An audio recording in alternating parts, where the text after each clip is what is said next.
এখানে একটি মসজিদ আছে কোথাও, কাদিয়ানীদের একটা মসজিদ। কোন জায়গায় নাম বলেন? আহমদিয়া চকবাজার। এইখানে একটা মসজিদ আছে কাদিয়ানীদের,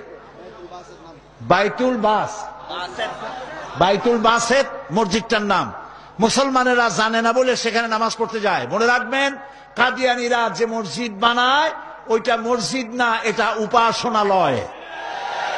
কাদিয়ানীদের মসজিদে মুসলমানদের নামাজ হবে না, হবে না, হবে না।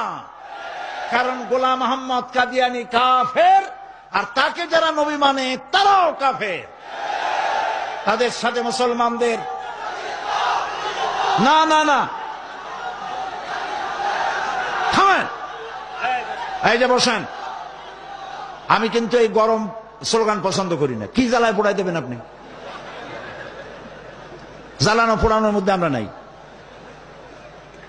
আমরা আছি, হক কথা বলি।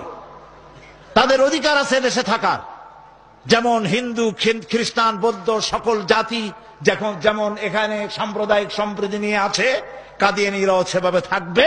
তবে তারা থাকবে অমুসলিম হিসাবে, মুসলমান হিসাবে অবশ্যই নয়।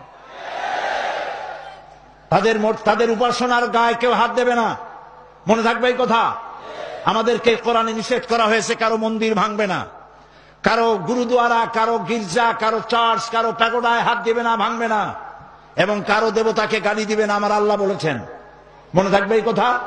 সুতরাং তাদের উপাসনালয় হাত দেওয়া যাবে না। যেমনি বানাইছে তেমনি থাকুক, তারা নামাজ পড়বে। আমি আমার জনগণকে সতর্ক করছি, ওদের মসজিদ নয়, উপাসনালয়।